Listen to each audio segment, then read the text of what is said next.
semua, ketemu lagi dengan Teacher As dalam mata pelajaran Ekonomi Bisnis. Untuk kali ini kita membahas materi tentang sistem ekonomi. Sistem ekonomi banyak dikemukakan oleh para ahli, diantaranya oleh Bapak Muhammad Hatta, Gregory Grossman, dan Rumatri.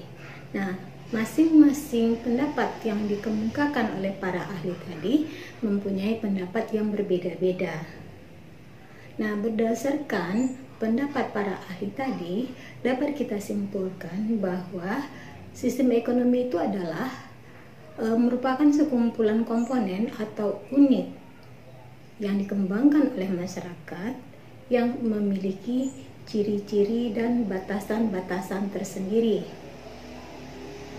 Nah, di dalam sistem ekonomi ini nanti akan mengandung unsur-unsur diantaranya. Yang pertama ada rumah tangga produsen, rumah tangga konsumen, rumah tangga pemerintah, pelaku ekonomi, dan lingkungan sumber daya alam, sumber daya manusia, kemajuan teknologi, serta lembaga lainnya yang berkaitan dengan kegiatan ekonomi.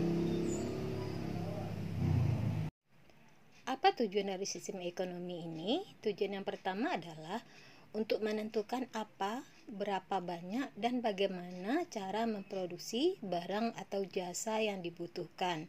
Yang kedua, untuk mengalokasikan produk nasional bruto. Dan yang ketiga, untuk mendistribusikan pendapatan nasional. Serta yang keempat, untuk memelihara dan meningkatkan hubungan ekonomi dengan luar negeri. Sistem ekonomi dapat kita golongkan menjadi dua. Yang pertama, berdasarkan yang mengatur mekanismenya itu kita bagi atas sistem ekonomi tradisional, sistem ekonomi pasar, dan sistem ekonomi komando. Kemudian kalau berdasarkan kepemilikan aset, sistem ekonomi kita bagi atas yang pertama sistem ekonomi kapitalis, yang kedua sistem ekonomi sosialis, dan yang ketiga sistem ekonomi campuran. Kita bahas pertama sistem ekonomi berdasarkan mekanismenya, yaitu adalah yang pertama sistem ekonomi tradisional. Nah, yang dikatakan dengan sistem ekonomi tradisional ini adalah sistem ekonomi yang masih memegang teguh adat istiadat yang berlaku di daerah tersebut. Nah, kebaikan dan keburukan dari sistem ekonomi tersebut bisa kita lihat pada gambar berikut ini.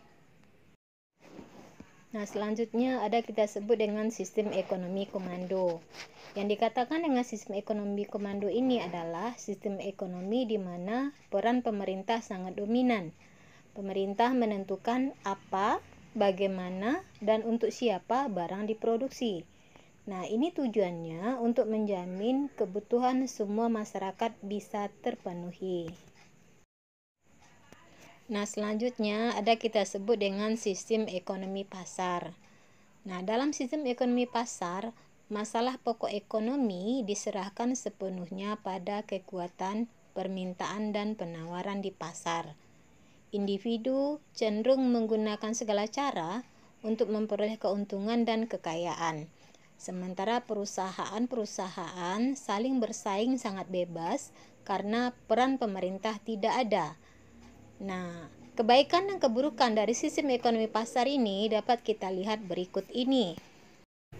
Sistem ekonomi berdasarkan kepemilikan aset dapat kita bagi atas tiga. Yang pertama ada kita sebut dengan sistem ekonomi kapitalis, yaitu adalah sistem ekonomi yang dibangun di atas pondasi kemakmuran individu.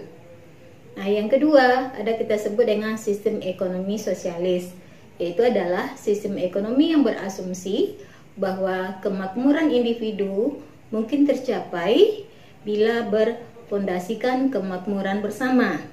Sementara yang terakhir yaitu adalah sistem ekonomi campuran, yaitu adalah sistem ekonomi yang memadukan sistem ekonomi terpusat dan sistem ekonomi pasar. Demikian materi kita untuk hari ini. Minggu depan kita lanjutkan lagi. Sampai jumpa.